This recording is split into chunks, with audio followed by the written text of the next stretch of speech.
조선업종 슈퍼사이클이라는 것 자체가 사람들이 만들어낸 허구까지는 아니더라도 좀 문제가 됩니다. 슈퍼사이클이라는 것은 삼성전자 하이닉스 반도체처럼 완전히 구조가 바뀌는 거예요. 근데 조선도 그런 내러티브는 있었죠. 첫째, 과거의 저가 수주가 끝나서 23년도 이상 24년도 넘버가, 그러니까 저가 수주가 반 이하로 줄고 새로운 높은 가격 수주로 비중이 높아지는 게 올해 1월달 올해 2분기부터예요. 그런 측면에서 실적이 그다지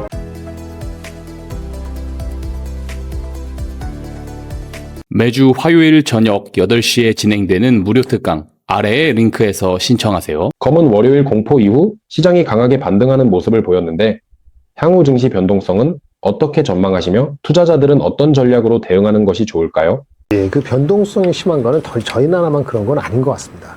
기본적으로 미국 같은 경우도 그렇고 변동성 커지는 거에 대한 거는 일단 직관적으로 하나는 우리나라가 없었던 게 하나 생겼죠. 2배 ETF가 생겼어요. 2배 ETF로 하면은 본주가 하이닉스 삼성전자가 2배 ETF 생겼잖아요. 5월 27일 날 본주가 예를 들어서 10% 올라갔다. 그러면 이거는 2배 20% 올라가는 효과, 그 결과를 낳는, 그렇게 나게 해주는 ETF가 본주 ETF의 2배 ETF예요. 근데 반대로 주가가 10% 빠질 때는 20% 빠지는 거잖아요. 생각해 보세요. 장중에 본주가 삼성 하이닉스가 예를 들어서 200만 원에서 220만 원 10% 올라갔다 칩시다. 그러면 그 2배 ETF를 운영하는 그 LP들은 어떻게 해야 돼요? 그러면 끝에 와서 계속 올라갈 것 같으면은 자기가 못 따라간단 말이에요. 그래서 따라가야 됩니다. 그래서 본주 주식을 그만큼 더 사야 돼요. 그러니까 2배 ETF로 인해서 주가가 변동성이 더 커지는 거예요. 올라갈 땐 더 끌어올리는 효과가 있고 내려갈 때는 확 끌어내리는 효과가 있는 겁니다. 이거를 이제 2배 ETF 효과라고 그러는데 원래 AI 반도체가 대세라는 걸 아니까 안 그래도 쏠림이 확대되고 있고, 뭐 쏠림이 확대되는 거는 좋은 거니까 올라갈 때 더 올라가는 겁니다. 15% 올라갈 때 20% 올라가고, 그러면 2배 ETF는 30% 올라가는 겁니다. 그게 서로 주고받고 하는 건데, 반대로 나쁜 노이즈가 발생하거나 매크로의 변수, 지난주 금요일 효과 때문에 월요일 날 그랬고, 오늘 녹화한 수요일도 매크로는 아니지만은 미국에서의 그 데이터 센터 가동 계획 약간 중단, 보류, 이런 뉴스가 나타나니까 어제까지 몰랐던 노이즈 내지는 변수가 생기면은 마이너스가 시작되잖아요. 근데 아침에 마이너스 시작보다도 중간중간에 더 확대되는 거는 ETF 효과입니다. 2배 ETF. 2배 ETF 영향이 분명히 있는 겁니다. 이런 거 어려운 말로 했을 때 보통 하락할 때는 숏 감마라 그러고, 리밸런스가 항상 있는 거고, 자산을 조정하는 거. 근데 반대일 때도 메커니즘이 그대로 하기 때문에 이제 문제가 되는 거예요. 그래서 하루에 그 2배 추정하는 기계적인 매수가 있다는 거, 그거는 상승에서도 좋은 효과지만 일단 롱 감마인데 지금 하락할 때는 숏 감마 효과가 있기 때문에 어찌할 방법이 없는 겁니다. 이런 파생 상품이 늘어나면은 기초자산이 올라갈 때 따라가는 거기 때문에 불가능하고, 미국 같은 경우는 3배 ETF도 있어요. 그럼 얼마나 되겠어요? 그러니까 어저께 우리가 오늘 며칠입니까? 오늘이 10일입니까?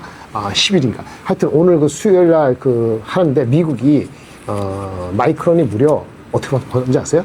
플러스 4% 시작했다가 마이너스 10% 빠졌다가 나중에 다 말아 올렸어요.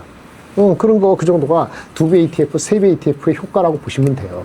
물론 마이크론 같은 경우는 골드만삭스의 늦게 나온 리포트, 주가가 8,900불 가고 있는데 고작 900불 달라가지고 이제 그 업그레이드 했다고 하는 바람에 투자가들이 혼돈을 일으켜서 그걸 바이로 착각했는데, 그런 바이가 아니고 sell on strength, 올라갈 때 팔라는, 그렇게 해석하는 게 맞거든요. 뭐 그래가지고 데이터 센터에 데이터 센터 짓지 못하는 거 일부 이제 크루스 뭐 에너지 그런 회사 있지 않습니까? 그 이슈까지 겹치다 보니까 변동성이 커진 겁니다. 정리하면은 첫 번째, IT, 반도체에 대한 기본적인 그 사람들의 쏠림이, 좋아하는 쏠림이 컸다. 그러니까 그걸 먹으려고 2배 ETF가 나타났다. 근데 그것이 추종하는 세력이 많으니까 올라갈 때 내려갈 때 변동폭이 심하다. 특히나 3시 이후에 하루하루에 마감하는 거거든요. 조정이. 마감하는 것이. 그러니까 하루에 3시 이후에 주가가 올라가기도 하고 내려가기도 하는 폭을 더 확대한다. 이게 반복이라는 말씀을 드리겠고, 이런 것이 패턴이 지금 시작된 지가 이제 며칠 됐습니까? 열흘도 안 됐어요. 그러니까 앞으로도 이거 익숙해지는 패턴이 필요하다. 근데 한국은 왜 더 파느냐? 삼성전자 하이닉스 비중이 50%잖아요. 미국은 그 우리 메모리 반도체가 그게 그 정도가 아니니까 대한민국의 휘둘림이 더 크다.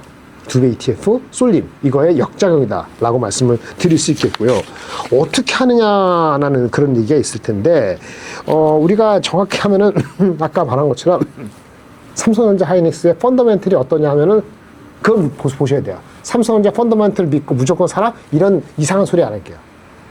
아니 여러분 펀더멘털이 좋아요 나빠요 하면은 펀더멘털은 빨리빨리 반응을 해요. 이미 2분기 실적이 좋고 2분기 반도체 가격이 원래 30-40%에서 요즘은 45%, 50%, 55%로 올라가고 있어요. 그거는 5월 달에 대만의 수많은 그 전자 부품, 뭐 수동 소자 이런 거의 매출이 엄청나게 좋아요. 그러니까 2분기 반도체 삼성전자 하이닉스에 대해 이익 전망이 계속 올라가겠죠. 오늘 이 순간에도 어저께도 계속 올라갔어요. 그 펀더멘털은 주가에 거의 실시간 하루 차이를 안 두고 반영됩니다. 문제는 주가는 그것만 가지 않는 거죠. 주가의 변수는 뭐냐? 펀더멘털이 일반적인 상황에서는 한 7, 8화를 좌지우지하지만 이것이 펀더멘털이 50%도 영향을 못 미칠 때가 있습니다. 이미 말리 올라간 상태에서는 뭐가 중요하냐? 수급이 중요하고 매크로가 중요합니다. 수급과 매크로가 중요한 이유는 뭐냐?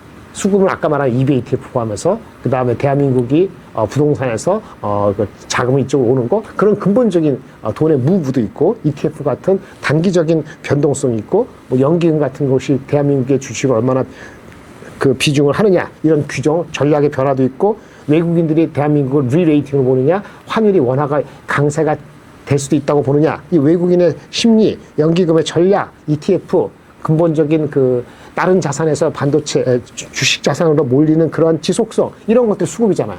이런 것들은 참 변동이 심해요. 방향이 있더라도. 그리고 매크로는 우리 고용 데이터가 갑자기 금요일날 엄청나게 나왔잖아요. 고용 데이터가 높게 나올 수 있죠. 그래서 인플레가 자극될 수도 있죠.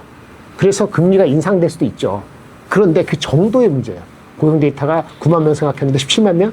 그 전전 월까지 올라가는 게 또 9만 명 올라가서 결국은 3개월 동안에 18만 명이라는 엄청난 숫자가 나오리라고 그 전날 어느 누가 예측했겠어요. 저 모르죠. 여기 전문가들 반도체 애널리스트가 아나요? 그 스트래티스트는 그거를 미국의 그 데이터가 다 바로 전달 아나요? 아무도 모르죠. 미국 사람도 몰랐을 겁니다.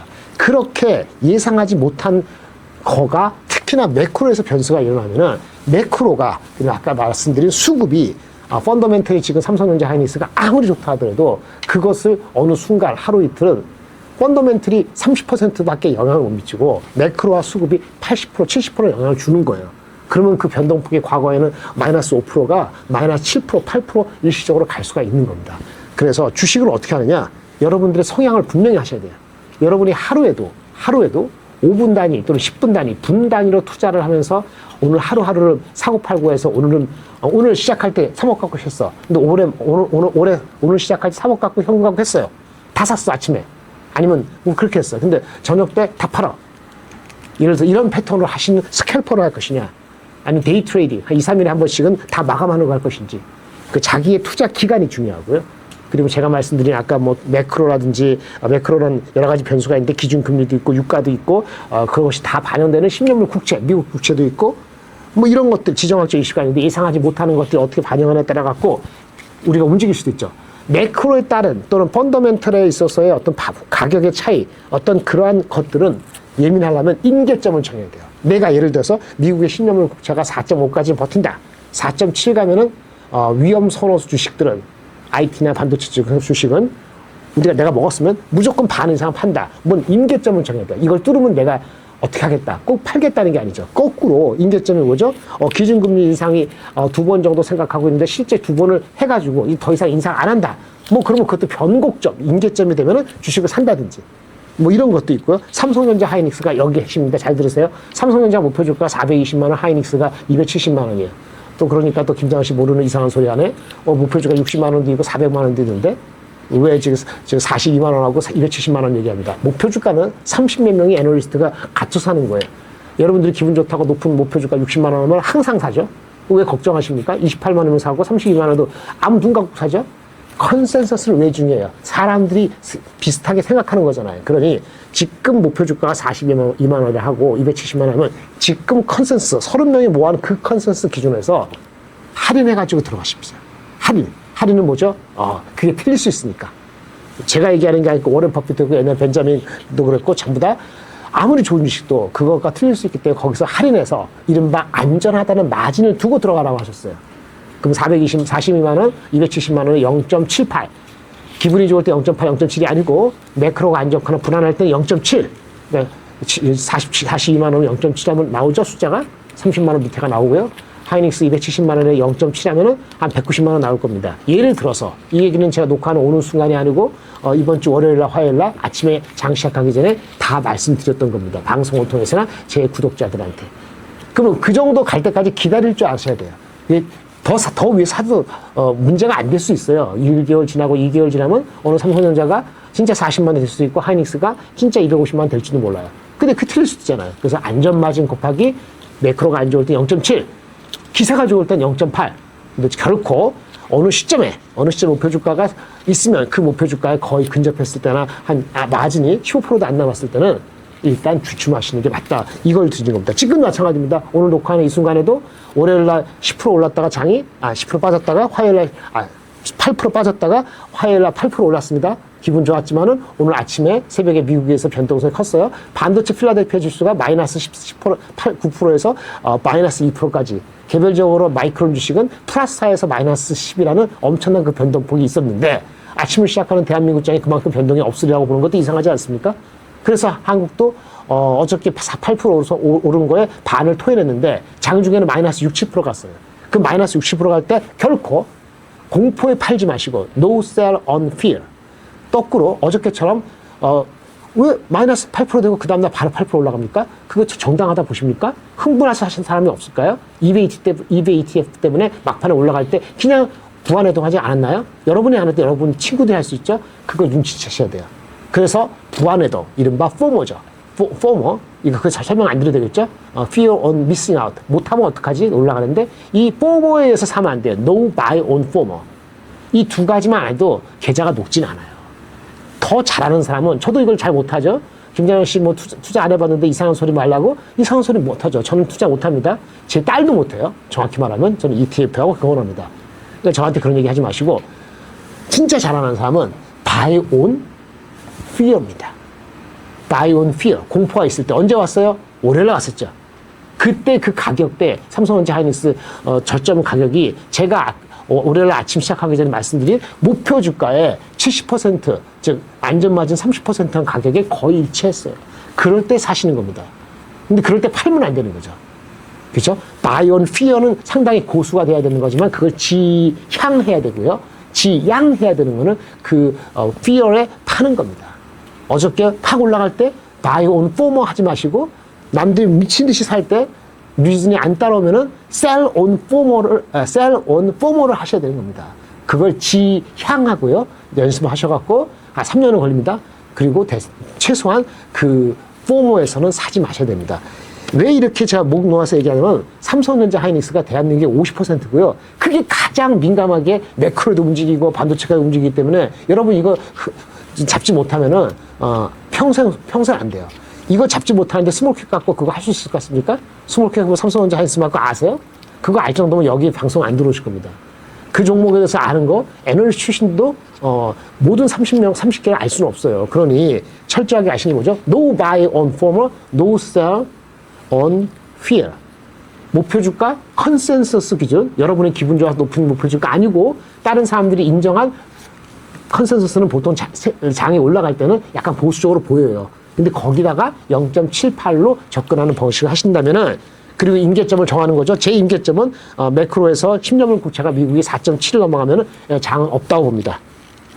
기준금리가 2배가 확정이 된다면 그리고 3배까지 가능성이 있다면 지금은 한 번이 거의 확정이고요. 2번의 가능성은 30%인데 만약 2번이 확정이 될 수 있는 여건, 예를 들어서 유가가 120 된다든지 종조되면 그런 일은 없겠죠. 거꾸로 미국의 고용 데이터가 나빴는데 너무 좋았는데 오늘 내일 나오는 CPI가 너무 높다. 그러면 일시적으로 그러면 10년물 국채가 4.5가 아니고 4.67 될 수 있고 그렇게 되면 기준금리가 FOMC 미팅이 이번에는 아니더라도 9월이건 10월이건 기준금리가 2번 인상하는 거를 인도 프라이스 할 수 있다. 주가에 반영할 수 있다. 그러니까 확률적으로 한 번 가능성은 70%가 아니고 90% 되고 두 번 가능성이 한 50% 가까이 되면은 장은 없다고 저는 봅니다. 그 가능성이 눈치 보이기 전에 빨리 움직여야 되는 거죠. 예, 그게 저의 임계점이에요. 그리고 반도체의 임계점 뭐죠? 반도체 임계점은 지금 아무리 펀더멘털 나쁘냐 안 판다? 그 펀더멘털 금방 나빠지지 않아요. 주가는 미리 박여서요. 그러니까 펀더멘털이 나빠졌느냐 이거는 무식한 질문이에요. 펀더멘털 변화가 주는 몇 가지 변화 요인이 어떤 조짐을 보입니까? 라고 얘기를 해야 됩니다. 데이터 센터가 지어야 되는데 안 짓는다, 못 짓는다. 그 이유가 단순히 데모에서 하는 거라면 그거는 무식까지는 아니더라도 크게 아닐 수도 있어요. 근데 그게 아닌 거, 다른 요인, 예를 들어서 뭐 데이터 센터 짓는데 돈이 근본적으로 부족하다든지, 구글은 그럴 리가 없죠. 근데 구글도 조심하니까 알파벳이 뭐라고 했어요? 일주일 전에 유상증자를 했어요. 그 회사가 2조 4천억 달러 되는 회사가 유상증자 800억 달러를 했습니다. 근데 개인 안전한 주식이 그렇게 유상증자 하는 거, 그건 아주 좋은 겁니다. 왜? AI에 대해서 미래에 대해서 믿고 있다는 거고, 걔네들은 최소한. 그리고 자금을 안전하게 확보하는 거예요. 그러니까 근본적으로 AI 푸시를 하는 데 있어서 뭔가 여건이 이상한 조짐이 보면 그 이상한 조짐을 자기 임계점으로 갖고 해야 돼요. 제가 느끼는 거는 반도체 가격이 상승률이 단자리 5% 이내로 들어가면 주식은 조심하셔야 됩니다. 그게 언제 될 거냐? 저도 모르지만 컨센서스 보고 했을 때는 빠르면 10월, 11월, 늦어도 내년 초. 그러면 지금보다는 그때 되면은 분명히 더 보수적으로 볼 겁니다.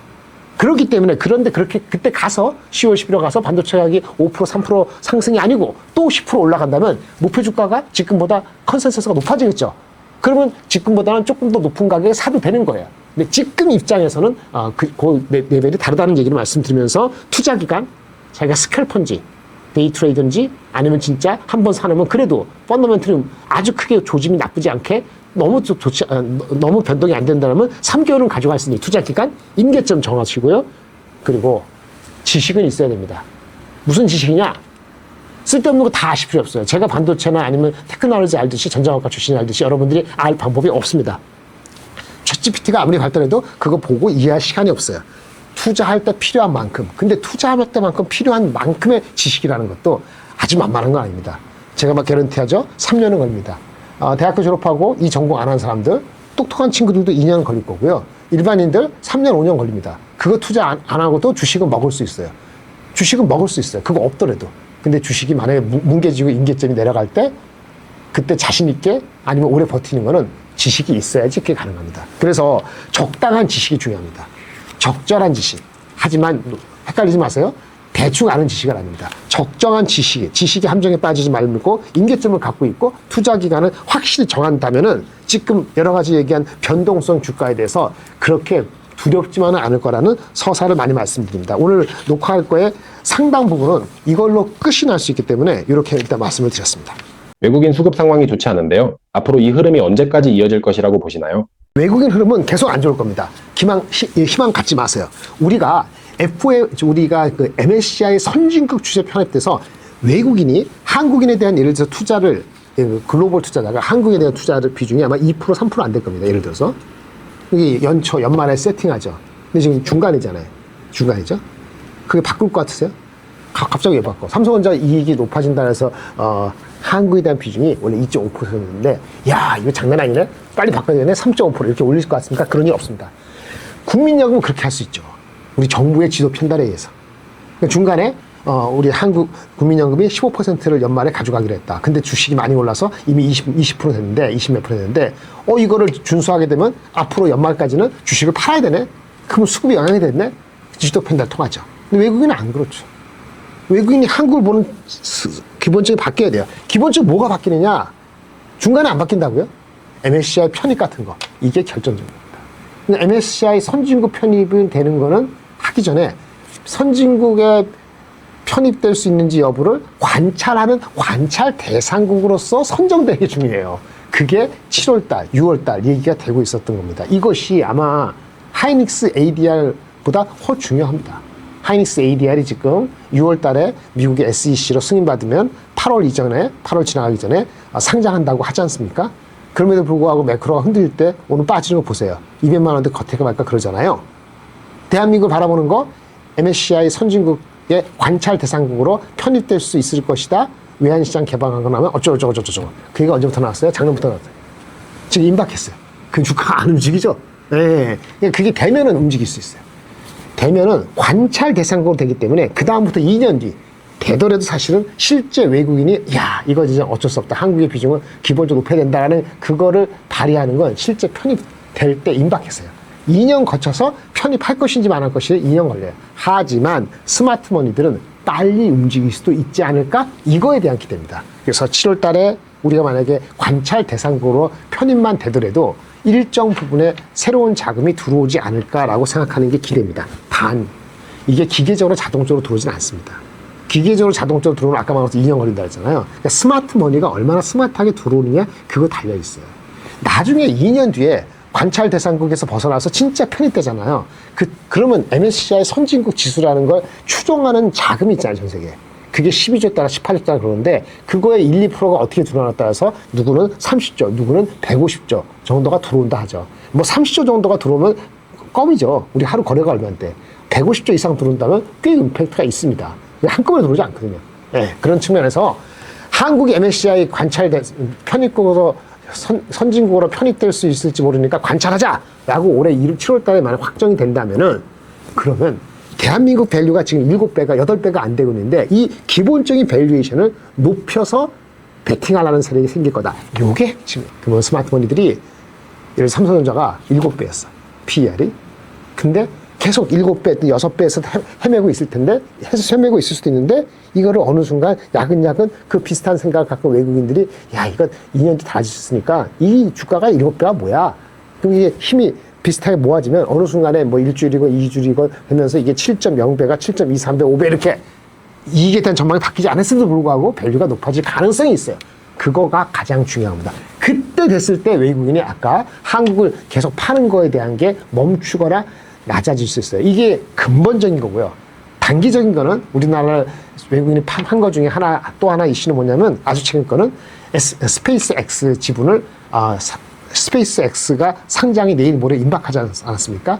그 임박할 때 그 전에 돈을 어디서 빼가지고 그걸 삽니까? 우리도 돈이 부족하면 뭔가 팔아야 되잖아. 다른 자산을. 제일 만만한 게 한국 주식이죠. 왜? 한국 주식 가장 많이 올랐잖아요. 뺀다고 해서 걔네들 판다고 해서 마구 내려가지도 않죠. 여러분들이 막 사니까. 외국인들은 편안하게 파는 거예요. 그거 자금 확보, 이 두 번째가 있고요.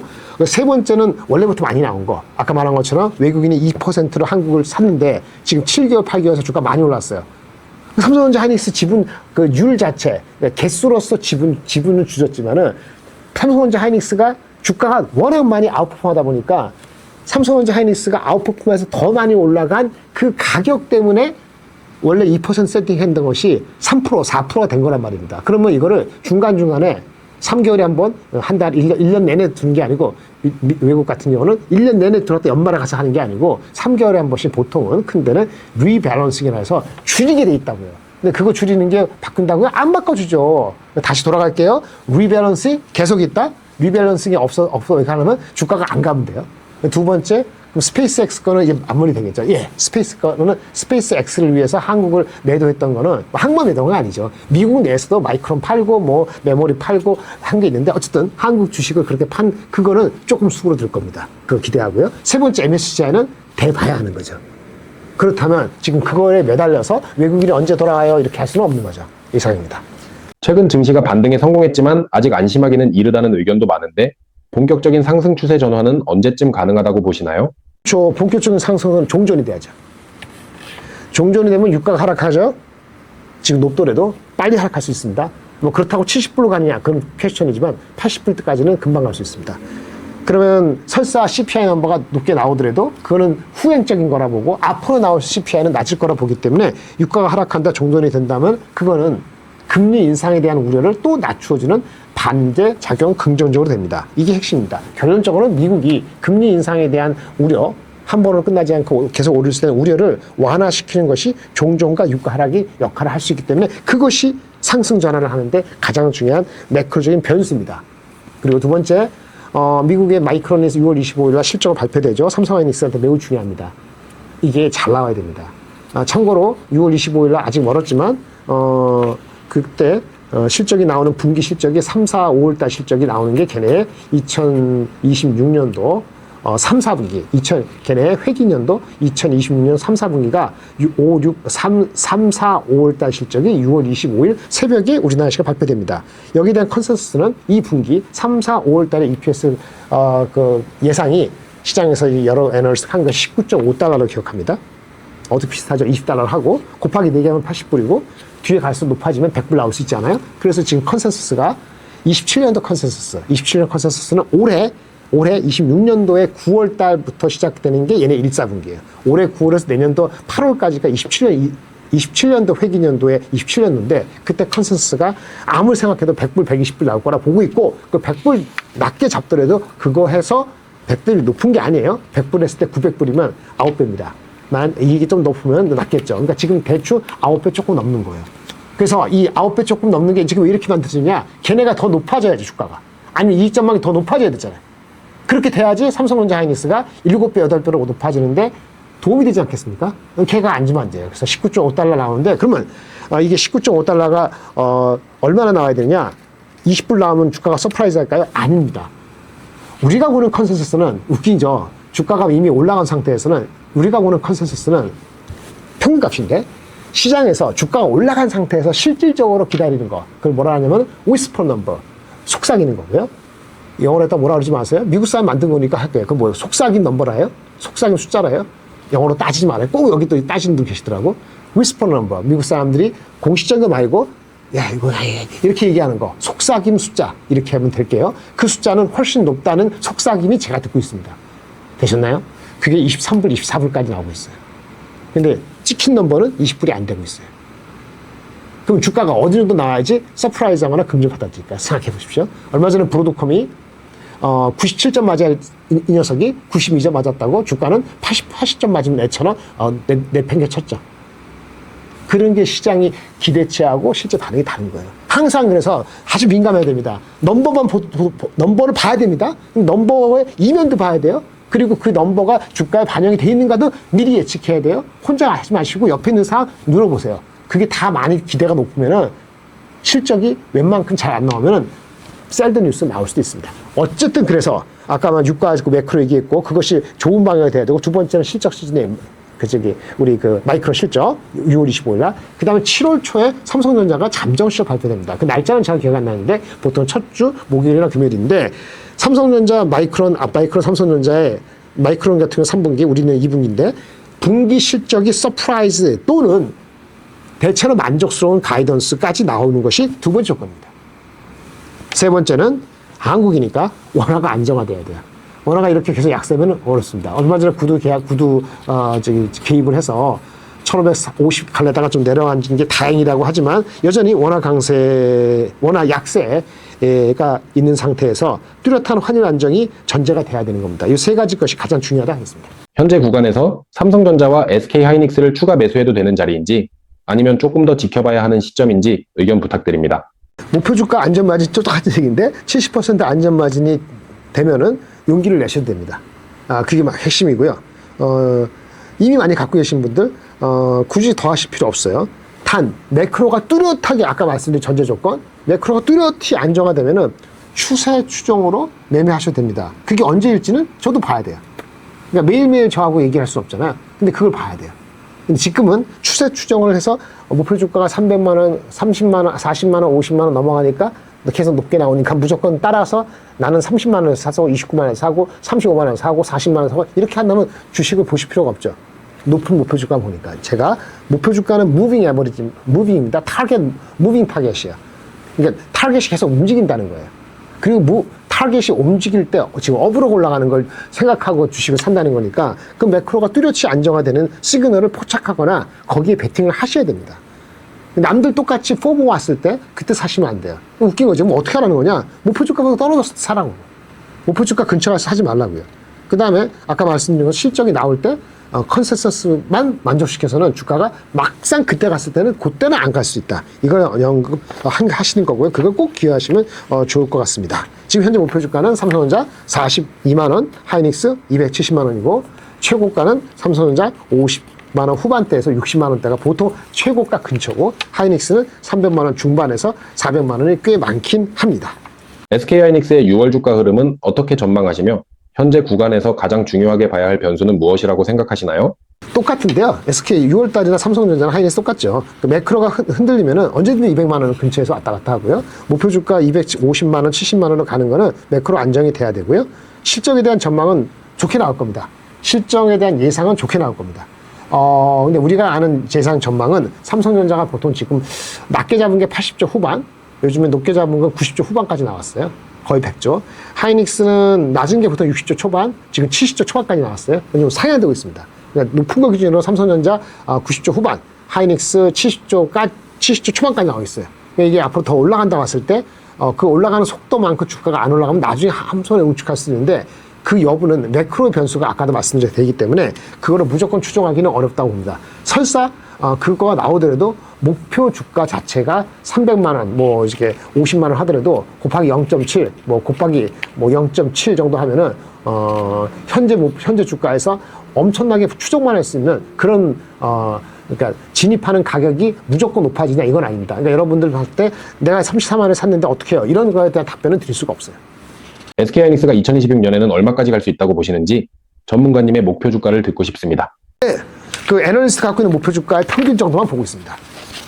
얘는 평균 목표 주가는 아까 말한 얼마였죠? 42만 원, 40만 원 초반, 하이닉스 200만 원 후반. 이 정도는 매크로가 완전히 붕괴되지 않으면 어느 정도 가능성이 있다고 봅니다. 근데 그렇다 해가지고 삼성전자는 36만 원화, 하이닉스를 230만 원 사느냐? 저는 그렇게 안 산다고 말씀 100번 들었어요. 마진, 20% 이상 마진이 내려가지 않은 상태에서는 내가 이미 갖고 있는데 제가 이미 안 갖고 있겠어요? 개별 주식 못 사지만 그거 갖고 있는 ETF를 안 샀겠냐고. 근데 뭘 더 사요? 예. 늦게 들어가시는 건 말씀드렸는데 아까 말씀드린 목표 주가 근처 20% 남겨놓고 가는 건 안 삽니다. 삼성전자, SK하이닉스 외에 현재 주목하고 계신 반도체 소부장 종목이 있다면 소개 부탁드립니다. 소부장이라 하면은 이게 웃긴 건데 삼성전자 하이닉스가 이익이 내년도에 30% 정도 성장한다는 가정을 하고 흔들리면 안 돼요. 두 번째, 그러면 삼성전자 하이닉스가 투자를 결국 증가시키겠죠? 올해보다 내년도가? 그렇죠? 그러면 삼성전자 하이닉스가 내년도에 투자를 증가시킨다는 얘기는 장비 업체들이 올해 26년 기준으로는 비싸다 하더라도 내년도 또는 28년까지 예측 가능할 수 있다고 하면은 27년, 28년대 성장률이 꽤 높다 그러면 밸류에이션이 높아도 됩니다. 그런데 이게 전제인데요. 그럼에도 불구하고 목표 주가에 이미 다가온 주식은 사지 마십시오. 똑같은 얘기입니다. 목표 주가에 다가온 주식은 아무리 좋아도 사지 마십시오. 제발 사지 마세요. 근데 내년도 성장률이 삼성전자 하이닉스 투자 많이 해서 어떤 회사가 장비 회사가 올해까지 작년까지 헤매다가 50%, 내년도 후년도도 또 한 40% 성장해. 근데 그게 PER이 30배다. 그러면 싼 거예요. 그렇죠? 성장률이 연속성을 가지면서 성장률이 30%인데 이 PER이 20배면 싼 거예요. 근데 한 해 50% 되고 그 다음에 잘 모르겠다? 그 다음 예측이 없다?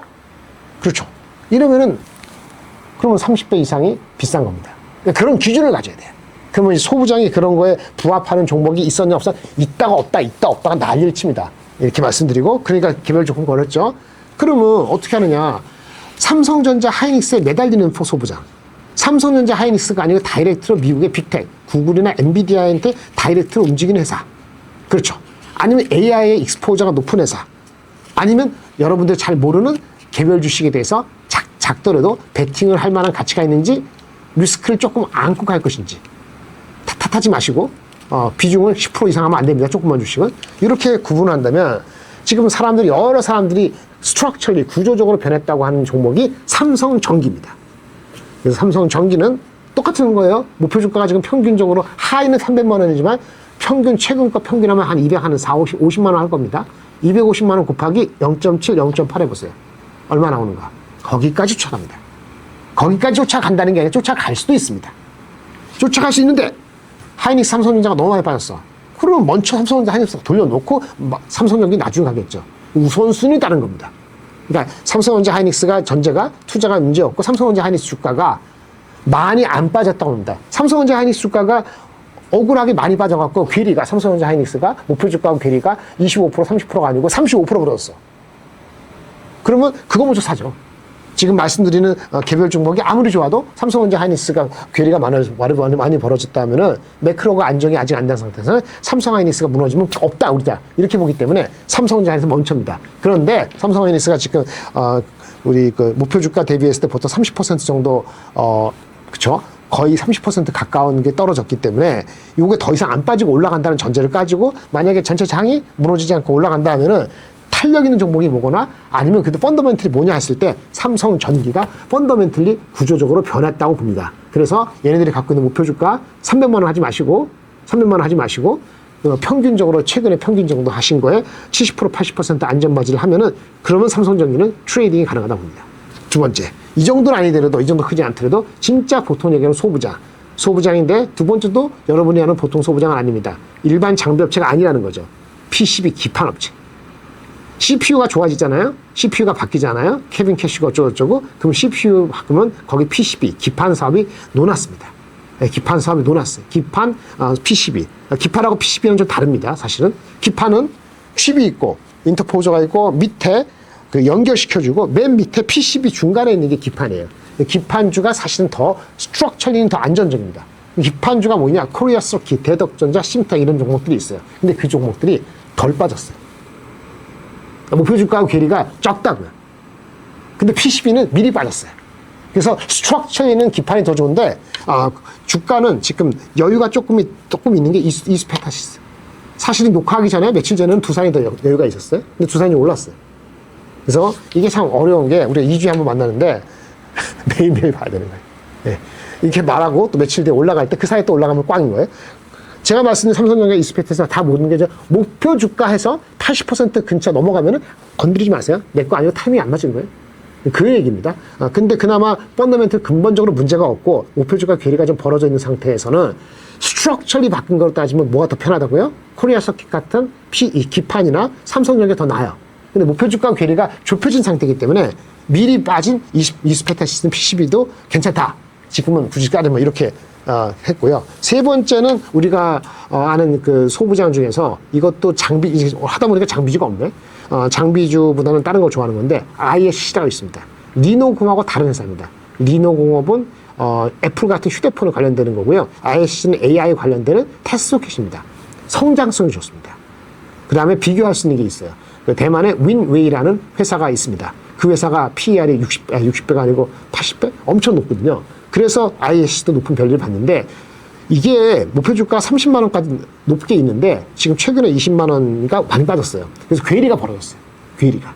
그래서 아마 외국인들이 좀 꾸준하게 모을 수 있는 가능성이 있지 않을까 싶어서 절대적인 밸류는 PER이 30배 이상 되니까 비싸지만 올해 내년 성장률이 높기 때문에 지금 괴리가 벌어진 상태에서는 기술적으로 문제가 없고요. SK 그룹에 속해 있는 거기 때문에 나쁘지 않다. 지금 레벨에서는 이렇게 말씀드리고 맨 마지막으로 아까 PCB 얘기했죠. PCB 이스페타시스 거기 부품 소재주에서는 두산인데 작은 종목입니다. 지금 말씀 네오티스는 절대 추천이 아니고 이런 종목이 있다는 걸 아시면 좋겠고요. 엄청 변동성 합니다.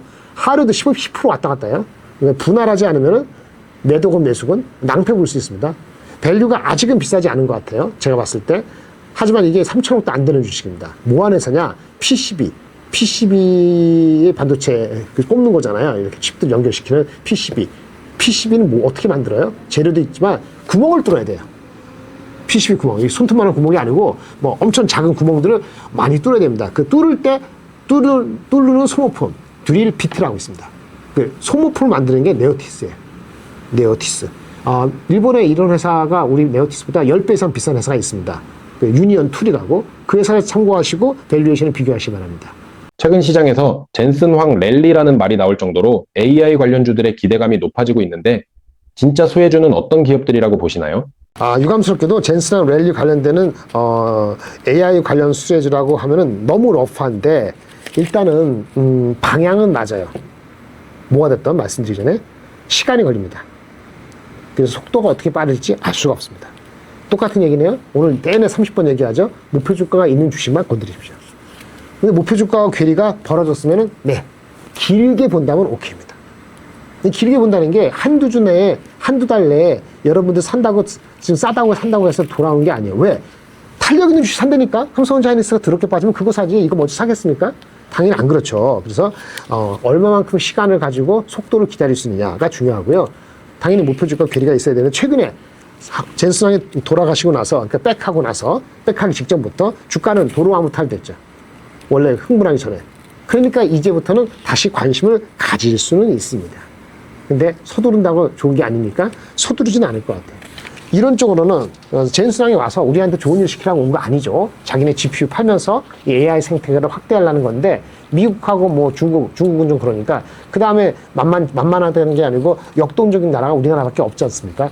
벌 포텐셜이 있으니까 그래 한국에 와가지고 자기네 GPU 좀 종합해 줄 테니까 너네 데이터 센터 사업 열심히 해봐 이런 거죠. 일본 미국의 뭐 클라우드 데이터 센터 임대해주는 업체 그런 회사들이 있는데 그런 회사만 비슷한 어떤 역할을 할 수 있다고 보는 회사들이 있는 거죠. 네이버도 될 수 있고 삼성 SDS도 될 수 있고 SK텔레콤도 될 수 있고 LG도 될 수 있습니다. 이 회사들은 다 가능성이 있어요. 근데 SK텔레콤은 통신회사라는 게 있기 때문에 밸류가 아주 편안하지는 않습니다. 그게 단점이고요. SDS는 그래도 롱텀으로 보시면 괜찮을 수 있습니다. 롱텀으로 목표주가 있으니까 목표주가 보시고 거기에서 벌어도 있어야 됩니다. 목표주가가 25만 원인데 24만 원이면 사면 안 돼요? 네. 네이버는 그런 측면에서는 목표주가와 괴리가 벌어져 있죠. 그리고 사실은 그분이 떠나시고 나서 이틀 동안 엄청 빠졌어요.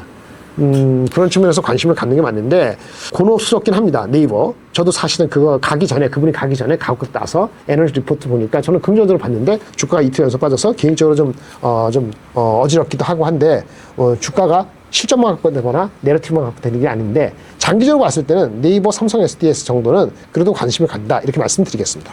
피지컬 AI 시대가 본격화된다면 가장 큰 수혜가 기대되는 기업들은 어디라고 보시나요? 피지컬 AI는 뭐가 됐든 생각보다 시간이 많이 걸립니다. 라고 저는 봅니다. 흔히 29년 되면 모든 게 피지컬 AI가 될 것 같지만 저는 그렇게 보지 않습니다.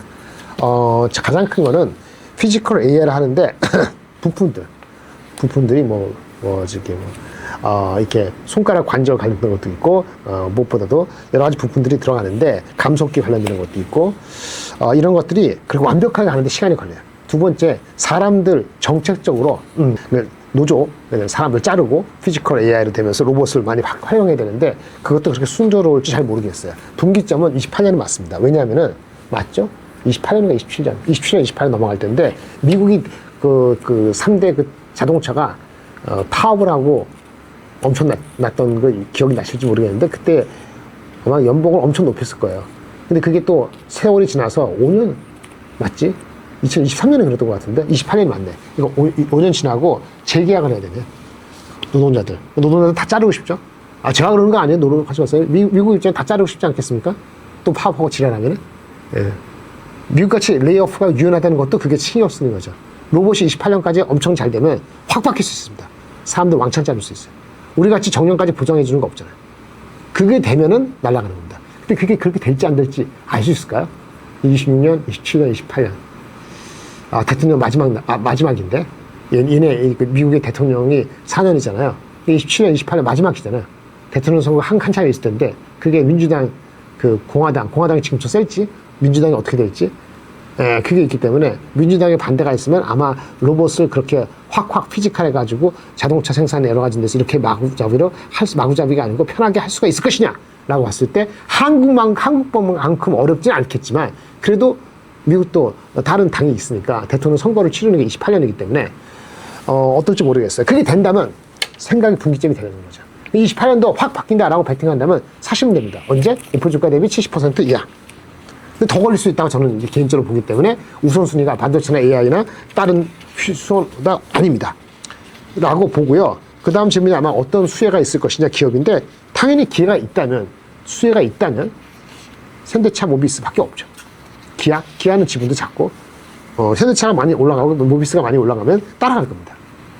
그리고 현대차와 모비스하고 괴리에서의 차이는 자동차 판매가 큰 문제가 안 된다면은 자동차 판매까지도 나쁘지 않고 경기가 좋다 하면 당연히 현대차죠.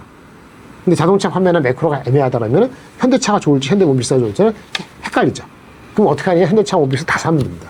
돈의 여유가 없으면은 다른 쪽을 주지 못한다면 둘 중에 하나 해야 되는데 성장성을 보느냐 아니면 지배구조 개편에 대한 가능성을 보냐에 따라 갖고 현대차하고 모비스하고 달라질 수 있습니다. 보통 현대차하고 모비스하고 괴리가 현대차가 100으로 했을 때 모비스가 한 45에서 50 정도, 반 정도 그 정도 갔기 때문에 그 괴리가 많이 벌어지면 현대모비스가 더 쌀 수도 있고 상대적으로 거꾸로 이게 뭐 현대차가 뭐 100인데 모비스가 많이 올라서 60 됐다. 그러면 또 그건 또 부담이 달라지는 이런 역할이 아니고 비율의 문제도 있습니다만은 피지컬 A가 될 거고 여기 말씀드리는 뭐 보스턴 다이내믹스의 그런 임팩트라면 보스턴 다이내믹스가 상장하기 전까지는 두 회사가 중간에 올라갔다 내려갔다 하더라도 그 방향성은 그런 방향으로 바라보지 않을까 싶습니다. 로봇 산업의 장기 성장성은 여전히 유효하다고 보시는지, 지금 시점에서 주목할 만한 로봇 관련 종목이 있다면 소개 부탁드립니다. 장기라면은 3년, 5년 정도 본다면 당연히 유효하죠. 유효하지 않으면 아마 접근을 아예 안 할 겁니다. 근데 고른다면 목표주가 있어야 됩니다. 목표주가 없이 많은 세상이 있잖아요. 예, 신규 진입은 목표주가 있는 주식 중에서. 그리고 아까 모멘텀은 이게 쉬다가도 뭐 외국의 다른 그 로봇 관련되는 주식이 상장된다. 뭐 그렇게 모멘텀이 나오면 뭐 같이 한번 올릴 수 있습니다. 근데 어쨌든 금리 인하 가능성이 생겨야지 근본적으로 의미 있게 튀지 않을까 싶습니다. 그리고 그렇게 따지면 아까 현대차, LG, 네이버인데 아까 말씀드린 데이터 센터까지 다 합쳐서 보는 건데 근데 그런 거는 아까 말씀드린 로봇산업에서 가장 좋은 종목은 그냥 자동차가 잘 팔리면 현대차, 애매하면 모비스. 그리고 우리 여러분 흔히 하시는 뭐 작은 종목, 뭐 많은 종목 있잖아요. 목표 주가 없어요. 이 포캐스트가 없어요. 저는 안 봅니다. 최근 현대차 목표가로 120만 원까지 제시하는 증권사들이 나오고 있는데, 이러한 전망을 어떻게 평가하시며 전문가님께서는 어느 정도 수준까지 가능하다고 보시는지 궁금합니다. 하는 정도까지만 일단 바라보겠습니다. 거기서 안전마진 적용하겠습니다. 그다음에 현대차가 그 판매 이익이 만약에 의미 있게 YOY로 뭐 5% 10% 빠지면은 여기서 다시 또 디스카운트 해야 됩니다. 그러니까 지금 갖고 있는 애널리스트 예측이 변화가 없다는 전제를 까는 건데 아무리 내러티브가 좋아도 내러티브 반영 안 되면 100만 원 절대 안 갑니다. 그다음에 이익 전망이 만약에 현재 레벨에서 위아래 5%가 아니고 그 이상 벌어진다면 그만큼 깎아야 된다고 생각합니다. 현대차 노조 이슈가 향후 주가 상승을 제한하는 리스크가 될 수 있다고 보시는지 궁금합니다. 당연하죠. 언제든지 그럴 수 있습니다. 대한민국에 있는 리스크 중에 가장 큰 리스크 중에 하나라고 사람들이 얘기하는 거. 저는 그렇게 얘기 안 합니다만은 그건 노조 이슈가 될 것 같습니다.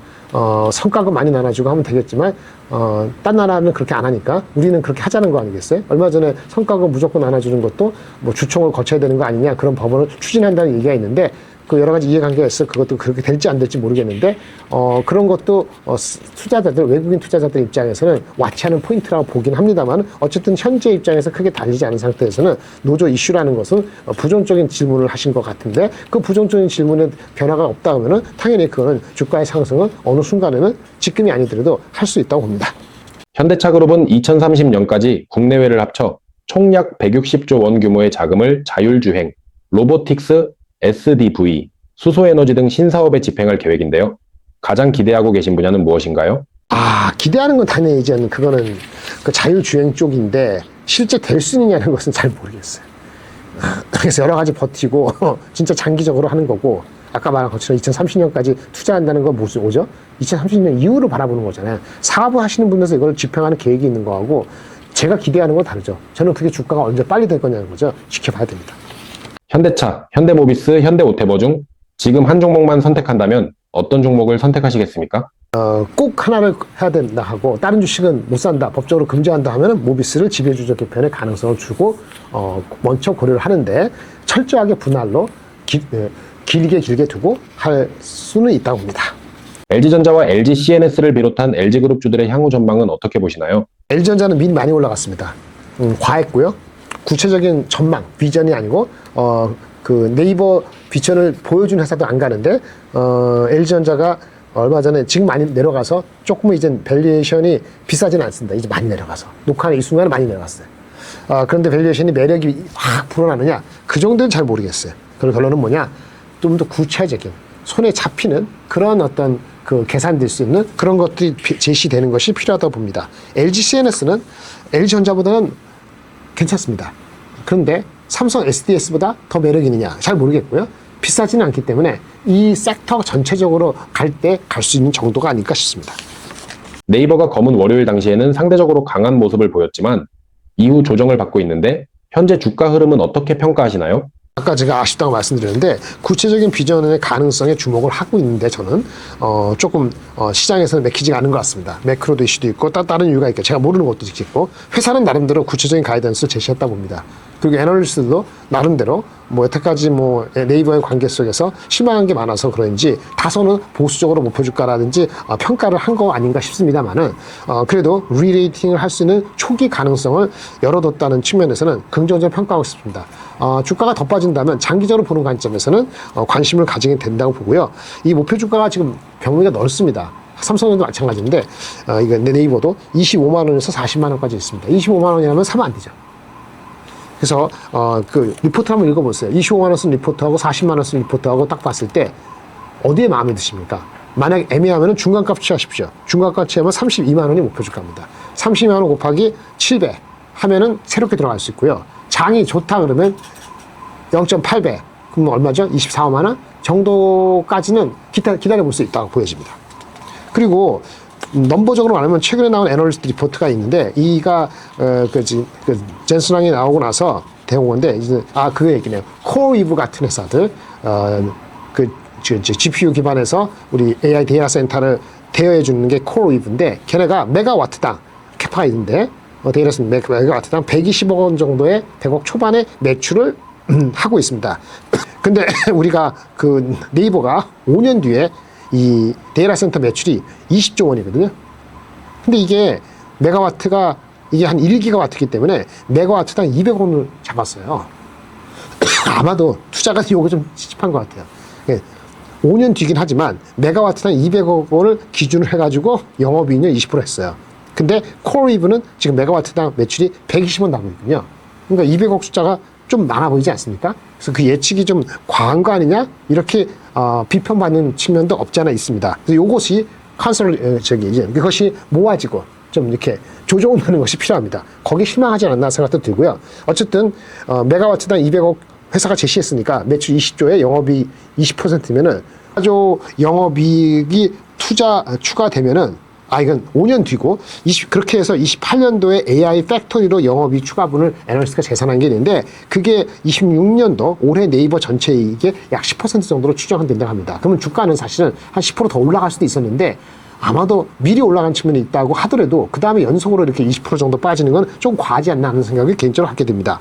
어쨌든 AI 팩토리에 대한 그래서 AI 팩토리가 5년 뒤에 20조를 하건 아니면 20조가 아니고 15조가 하건 영업이익이 20% 하면은 이게 4조가 되든 3조가 되든 그렇게 되는데 5년도 너무 멀잖아요. 그러니까 27년도, 8년도, 특히 8년도에 들어가야 돼요. 28년도 초반에 200메가와트, 그쵸. 초반에 28년까지 200메가와트, 그 다음에 2년 뒤에 또 300메가와트 붙어서 500메가와트, 그 다음에 또 몇 년 뒤에 붙어서 1기가와트이기 때문에 첫 번째 가시적인 성과가 나오는 28년도 AI 팩토리 영업이익 매출이 매우 중요합니다. 근데 28년에 또 2년 기다려야 되잖아요. 그럼 어떻게 되죠? 투자가들은 구체적인 게 필요하죠. 이번에 가이던스 준 거는 좋았는데 아까 말씀드린 것처럼 메가와트당 단위 매출에 대해서도 약간 이견이 있는 측면이 있어서 그걸 고지곡대로 받아들여지지 않은 것 같고 결국 AI 팩토리인데 구체적인 건 뭐가 필요하냐? 고객사를 공개하면 됩니다.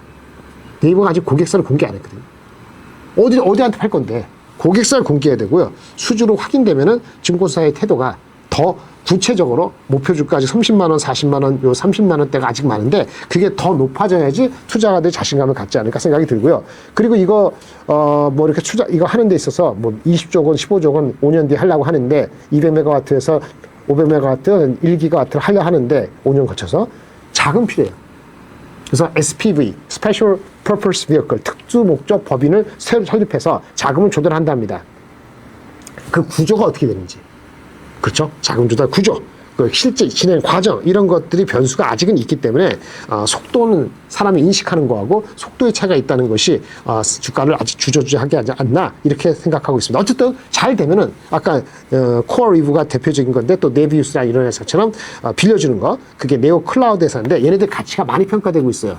아까 그 1기가와트당 20조인데 네이버가 지금 확보하려는 게 5년 뒤에 1기가와트거든요. 그러니까 5년 뒤라면은 이걸로 인해서 지금의 비슷한 밸류라면 할인하더라도 15조에서 20조 정도의 시가총액 가치가 추가돼야 되는 거예요. 만약 제대로 된다면. 그러니까 지금 코어리브랑 네비우스는 지금 가동을 하고 있잖아요. 적자, 뭐 흑자 왔다 갔다 하도 그러니까 그게 1기가와트당 20조인데 1기가와트 한 대니까요. 5년 뒤에 한 대니까요. 1기가와트 하더라도 매출이 20조 나올지 영업이익이 20% 나올지 그건 몰라도 1기가 한 대니까요. 그게 프로그램이 잘 되면 그러면 네오클라우드 미국 회사보다는 디스카운트 하더라도 20조가 안 되더라도 10몇 조가 붙는 거 아니에요. 10몇 조가 붙으면은 당연히 시가총액이 올라가야 되겠죠. 프로그레스를 보고 싶다. 이렇게 말씀드릴 수 있겠습니다. 최근 원전 관련주들이 전반적으로 조정을 받고 있는데 현재 가장 관심 있게 보고 계신 원전 관련 종목은 무엇인가요? 주가 많이 빠졌습니다. 대표적인 게 현대건설하고 두비죠. 많이 빠졌는데 오늘은 다른 이슈 때문에 빠졌어요. 하나가 건설이 내가 더 빠졌어. 두산도 빠졌지만 그 한전 KPS 컨소시엄에 현대건설이 들어있고 다른 쪽에 이제 두빌이 있는데 아마 그 서류상의 이슈가 됐든 뭐가 됐든 잡음이 있어서 한전 KPS가 하는 그 폐기물 처리, 원전 폐기물 처리 관련되는 무슨 기사가 있었습니다. 거기 컨소시엄하고 있는데 한전 KPS 포함되는 현대건설은 자 쉽지 않다. 현재 KPS가 그 서류 문제, 어떤 절차 문제로 해서 그러면 만약에 두산 에너비스 포함된 쪽 가면은 문제 아니냐? 그러면 한전 KPS 컨소시엄에 현대건설도 영향이 있다. 그거 영향이 오늘 나온 뉴스였고요. 그게 아니더라도 원전 전반적으로 가장 큰 이슈는 뭐냐면 투자가들이 길게 기다리지 않으면 수주가 한번 나오고요. 다음에 수주가 확인될 때까지 뭐 2개월이고 3개월이고 계속 쉴 수가 있다는 거예요. 근데 그동안에 매크로가 안정되고 그러면 주가가 빠지진 않을 수 있는데 아니 이렇게 매크로 흔들리면 같이 빠지는 겁니다. 그래서 목표 주가 대비했을 때 괴리가 벌어진 게 이런 주식이에요. 그런데 모멘텀을 찾는데 그게 애매한 거죠. 그래서 아까 이게 주가 많이 빠졌는데 삼성과 하이닉스가 계속 올라갔으면 어느 순간 다시 이쪽으로 스위치했을 겁니다. 삼성전자에서 같이 빠졌잖아요. 그러니까 스위치를 하기 전에 그쪽에 빠졌으니까 먼저 갈 수가 여간에서 없습니다. 현재 없습니다. 추가 하락 있다면 그때 관심 가지겠습니다. 두산에너빌리티가 고점 대비 큰 폭으로 조정을 받은 상황인데 현재 주가를 어떻게 평가하시며 향후 어느 정도 수준까지 회복 가능하다고 보시는지 궁금합니다. 해열 종목이 어떤 큰 문제가 생긴 것보다는 아까 말한 것 같은 그런 뉴스 있지만 수급에서 다른 섹터가 워낙 빠졌어요. 다른 섹터가 워낙 많이 빠져서 매력이 있습니다. 변압기 보세요. 조선 보세요. 도로화물 탑을 개판되거든요. 그럼 얘네하고 가만히 있을 수 있나요? 같이 빠져야죠. 그래서 타 섹터보다 그 다른 sek터는 이익의 전망치가 그 원전보다는 더 빠르잖아요. 그러니까 거꾸로 얘기하면 주가가 같이 빠졌으면은 다시 올라갈 때도 원전보다는 그쪽이 먼저 가니 타 섹터 대비 상대적인 주가적인 측면에서 매력도가 좀 안 좋다라고 말씀을 드려서 아까 말한 것처럼 길게 보시는 분만 투자하시고요. 수주 모멘텀이 확인될 때까지 주가가 더 빠지면 여부 확인인데 장이 전체적으로 10% 더 빠진다면 여기서 주가가 더 빠진다 했을 때는 장이 안 빠진 그 전제 조건에서 그런 건데 장이 빠진 상태면 거기에 추가 하락할 필요가 있다. 추가 하락해야 된다는 게 아니고 그 정도 돼야지 매력이 다른 섹터보다 너무 많이 빠진다 이런 매력이 들지 않을까 싶습니다. 조선업 슈퍼사이클이 아직 진행 중이라고 보시는지 아니면 이미 주계 상당 부분 반영됐다고 보시는지도 궁금합니다. 조선업종 슈퍼사이클이라는 것 자체가 사람들이 만들어낸 허구까지는 아니더라도 좀 문제가 됩니다. 슈퍼사이클이라는 것은 삼성전자 하이닉스 반도체처럼 완전히 구조가 바뀌는 거예요. 근데 조선도 그런 내러티브는 있었죠. 첫째, 과거에 저가 수주가 끝나서 23년도 이상 24년거 넘버가 그러니까 저가 수주가 반 이하로 줄고 새로운 높은 가격 수주로 비중이 높아지는 게 올해 1월달 올해 2분기부터예요. 그런 측면에서 실적이 그다지 실적이 좋을 겁니다. 생각보다는 생각만큼은 괜찮을 수 있어요. 근데 이게 슈퍼사이클이냐? 그건 다른 문제고요. 슈퍼사이클 할 때 우리가 이제 흔히 얘기했을 때 미국발 우리가 마스가 프로젝트 이렇게 얘기하잖아요. 그리고 또 그 비슷하게 카나다의 뭐 잠수함이라든지 아니면 뭐 여러 가지 뭐 방사능과 엮인 뭐 그런 거 군함 이런 것들이 있는데 그게 슈퍼사이클로 들어갔다기보다는 그게 진짜 장기적으로 우리한테 계속적으로 오면은 사이클이 길어질 수 있다. 이 정도로 평하는 게 더 옳은 것 같고요. 최근에 한 달, 두 달 됐는데 요 사이에 좋았던 거는 현대중공업 포함해서 일부 조그만 SDX 엔진이나 하나 엔진처럼 해상 엔진을 그 육상 엔진으로 데이터 센터에 적용하는 것 이거에 대한 기대감이 있었고요. 그 다음에 캐나다 포함해서 잠수함 수주 기대가 있죠.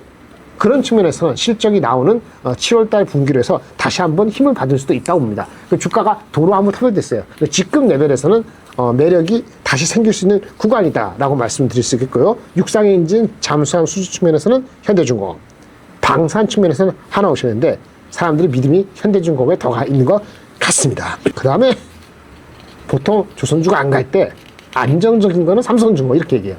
이건 군함보다는 LNG선이니까. 근데 이거 단점은 너무 더뎌요. 그래서 항상 2순위다. 실제 발표 언제인지 모르지만 7월 달에 나올 때 가이던스하고 그 다음에 7월 달에 했는 최대 60조로 생각되는 캐나다 초기의 잠수함 그 결과가 매우 중요하게 되겠습니다. 지금 현금 5천만 원이 있다면 어떤 종목과 섹터를 중심으로 포트폴리오를 구성하실지 궁금합니다. 5천만 원이건 1억이건 간에 뭐 그쵸. 500만 원이면 몇 개 못 사니까 하이닉스 2개 주고 땡이네요. 아니면 적게 따라도 효성 주고 하나 하고 하이닉스 2개, 하이닉스 하나 하고 효성 주고 하나면은 500만 원입니다. 그거 10개 산다면 5천만 원인 거죠. 이렇게 생각합시다. 5천만 원이 있다면 어떻게 하느냐? 새롭게 한다면, 지금 한다면, 네, 현금 30% 똑같은 얘기를 하죠. 그 다음에 나머지 70%인데, 나머지 70%는 그대로 70% 같이 얘기합니다. 반도체 IT 30%. 네. 그러면 20% 비죠? 맞나요? 40% 비죠? 30하고는 20%입니다. 40%입니다. 40%. 40%가 반도체 많이 빠졌지만 다른 것도 많이 빠져서 얘기를 하는 겁니다. 조금 보통 같은 반도체는 50% 하실 텐데, 반도체는 30% 합시다. 현금 30%, 반도체를 40%. 네. 이제는 삼성하이닉스하고 소부장을 같이 묶어서 생각하게 되겠습니다. 예, 묶어도 되겠습니다. 근데 자신이 없으면 삼성하이닉스 유지하고요. 만약에 그 중에 하나로 고른다면 저는 하이닉스를 하겠습니다. 원래 삼성전자 좋아했는데 하이닉스가 200만 원 근처 가면 쌀 수도 있다고 보기 때문에 헷갈리면 둘 다 반반 치킨 하세요. 어쨌든 30-40%. 그 나머지 30% 정도 남는데 대충 30% 넘게 남는데 어떻게 할 것이냐. 변압기 조선 변압기. 예. 그리고 무조건 15% 이상 되면 무조건 손절입니다. 짜 없습니다. 예. 무조건 손절매. 오늘 6월 며칠입니까? 예, 10일 녹화하는 이 순간에 현재 입장에서 미국의 CPI 넘버 안 보고 대한민국 이틀 뒤에 월드컵 축구 안 본 상태에서 기분이 평정을 가진 상태에서 말씀드립니다. 기분이 좋잖아요. 그러면 쓸데없이 사요. 기분이 안 좋으면 쓸데없이 팔아요. 그러니까 여러분들 주위에 기분을 이상하게 흔드는 요소를 없애야 돼요. 사람인지 없앨 수 없어요. 옆에 있는 사람이 흥분하잖아요. 밖에 나가서 조용한 곳에 가서 차 마십시오. 옆에서 막 우울한 소리 계속 하잖아요. 계속 있지 마세요. 밖에 나가서 태양빛을 보면서 너무 뜨거우니까 약간 그늘 데 나가서 사색을 하세요. 먼 하늘을 보십시오. 그것이 더 중요합니다. 쓸데없이 손가락을 매도건 매수건 누르지 않는 것이 지금 중요하고요. 그래야지 본질을 보려고 노력하게 되는 겁니다. 본질을 안 보면 현금이 30% 있어도 하루아침에 다 쓸 수도 있고요. 본질을 보면은 현금이 20%밖에 없더라도 잘 쪼개고 쓸데없이 들어간 종목을 과감하게 손절할 수 있는 용기도 생기는 거가 아닌가 싶습니다.